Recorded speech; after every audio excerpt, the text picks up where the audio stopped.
Muy buenos días, estudiantes de Santa Rosalía, estudiantes de la Institución Educativa Departamental Rural Santa Rosalía. Les doy la cordial bienvenida al área de filosofía. En el día de hoy vamos a estar trabajando con el tema titulado El pensamiento socrático. Para ello nos hemos propuesto como propósito identifico el sentido y la importancia de pensar filosóficamente en las circunstancias actuales de nuestro mundo. ¿Qué significa eso? Vamos a tratar de comprender el mundo en que nosotros vivimos a partir de los postulados o enseñanzas que nos dejó Sócrates. En la clase anterior ya ustedes habían estudiado la biografía de Sócrates y uno de los aportes filosóficos más importantes que éste hizo, el cual es la mayéutica, del cual ustedes habrán desarrollado ese tema. A continuación, vamos a seguir con el tema titulado La influencia de Sócrates. Sócrates, además de la enorme influencia que tuvo sobre Platón y a través de él sobre toda la historia de la filosofía, tuvo diversos discursos y por lo tanto seguidores, algunos de los cuales fundaron sus propias escuelas filosóficas. Estas hacían hincapié en los aspectos propios del maestro, tales como el interés por la filosofía natural, la búsqueda de la independencia, la autonomía personal y la filosofía entendida como un modo de vida. A partir de ello surgieron una serie de corrientes filosóficas o escuelas filosóficas, como es la escuela sirenaica. Esta escuela sirenaica que toma su nombre de Cirene, ciudad natal de su fundador, Aristipo. Aristipo había sido discípulo de Protágoras y como él señaló la relatividad del conocimiento y también de la moral, es decir, el estudio de la forma de cómo el hombre se comporta dentro de la sociedad a partir de los parámetros o cánones que se han establecido. Anticipándose a Epicuro, consideró que el placer y el dolor, conseguir uno o evitar el otro, era lo que movía el ser humano, es decir, las pasiones.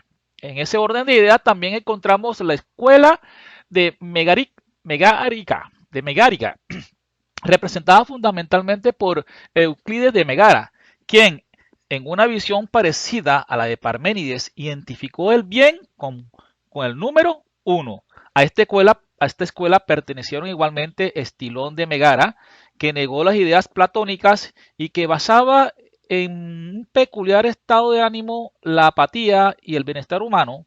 Asimismo, Fedón, uno de los discípulos favoritos de Sócrates, cuyo nombre da título a uno de los diálogos platónicos más conocidos. Fenón, natural de Elis, fundó un círculo de amigos del cual formó parte otros filósofos muy importantes de la época. También encontramos la escuela cínica. Destaca fundamentalmente su fundador Aristímenes. Al igual que Sócrates, consideraba que la virtud puede enseñarse y que es lo más importante en la vida y por encima de la riqueza, la familia y lo que comúnmente se considera los bienes. En ese orden de idea, las escuelas y las doctrinas surgidas de la influencia directa de Sócrates, por lo que respecta a la influencia indirecta de Sócrates, no encontraba límites en el tiempo, siendo como ha llegado a ser la personificación de la filosofía. También se le ha convertido en modelo de sabio. En su máxima filosófica, su famosa afirmación, solo sé que nada se ha alcanzado popularidad universal. En eso hacemos hincapié lo que determinamos como la influencia de Sócrates. A continuación, vamos a encontrar qué fue aquello que llevó a que Sócrates muriera. Veamos.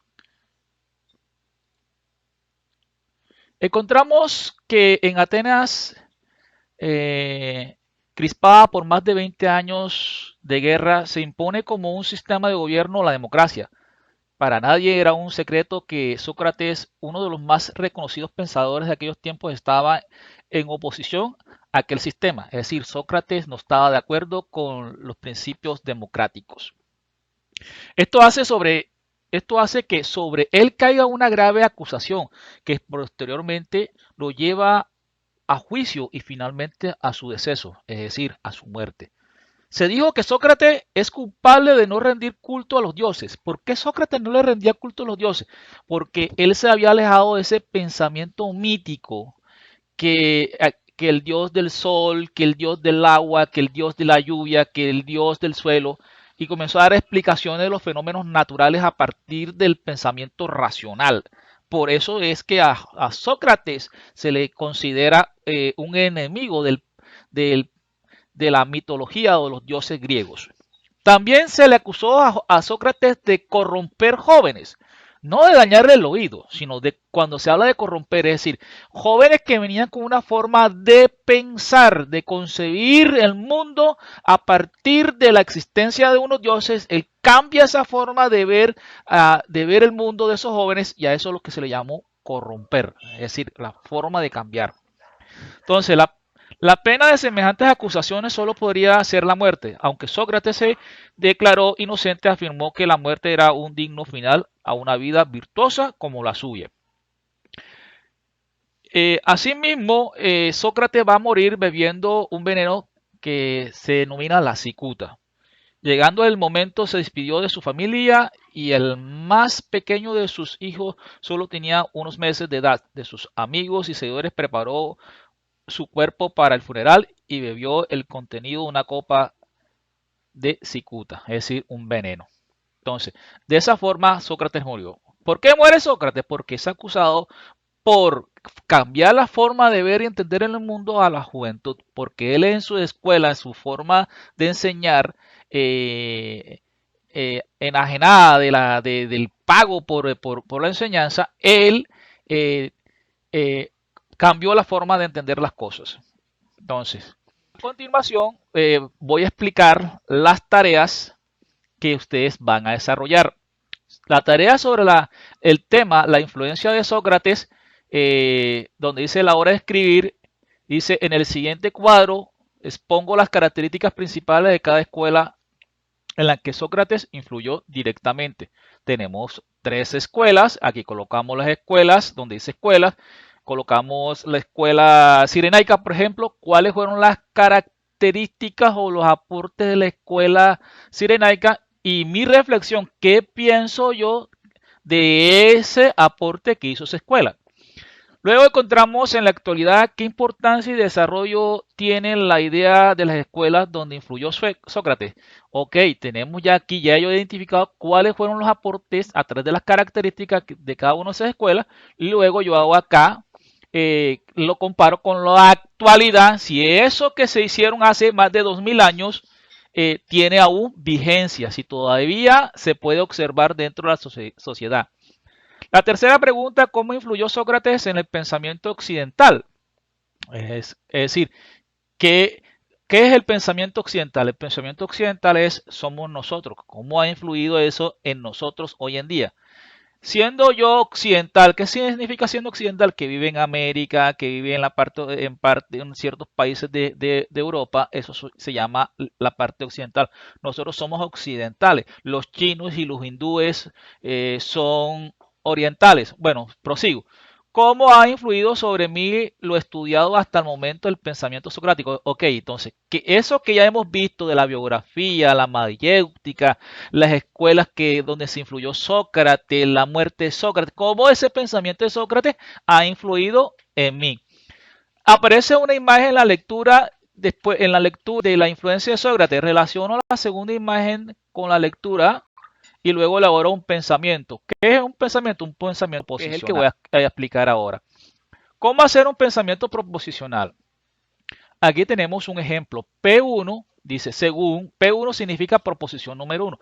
Según la descripción de Platón, el pensamiento socrático, que enfatizó en identificar el conocimiento y la virtud, caracteriza la filosofía griega clásica. Eso es un pensamiento, está compuesto de una serie de elementos. Es una frase que yo luego debo graficar. Este es el gráfico que más común utilizamos para graficar. Entonces, tengo aquí el pensamiento socrático. Ok, va aquí. Ahora, ¿qué define ese pensamiento socrático? Que enfatizo en identificar el conocimiento. Mira, aquí dice aquí, identifico el conocimiento. Luego viene la palabra enlace, caracteriza. Entonces, ¿qué voy a enlazar? Ese pensamiento socrático ¿con qué? Con la virtud. que es el siguiente elemento que caracteriza a ese pensamiento proposicional. Ahora la definición de eso, va acá arriba en un recuadro, caracteriza la filosofía griega. ¿Quién lo dice eso? Eso lo dice según la descripción hecha por Platón. De esa forma tenemos cómo hacemos un pensamiento proposicional y cómo lo graficamos. Tarea: la muerte de Sócrates. Es simple, donde dice ahora indagar, voy a responder esas 4 preguntas, voy a desarrollar la sopa de letras y luego voy a redactar en párrafos el mapa conceptual. ¿Qué es redactar? Hombre, yo cojo donde dice Sócrates y luego comienzo a hilar, a unir y a crear párrafos que tengan una relación semántica, semiótica y sintáctica. Esos conceptos ya ustedes los vieron con la profesora Clara y esos conceptos se los enseñaron ustedes en el colegio. Debe tener claridad. Es decir, usted organiza esa información en párrafo. ¿Qué es un párrafo? Un grupo de frases unidas con cohesión y coherencia. Entonces, usted ese mapa conceptual que encontramos ahí, redacto mi lectura sobre el mapa conceptual Sócrates en párrafo. Entonces, ahora indagar, el primer punto dice, ¿cuál fue la actitud de Sócrates tras saberse acusado y condenado? Explico, que acaba de explicar qué fue la actitud de Sócrates, qué pensó Sócrates, que era malo o era bueno.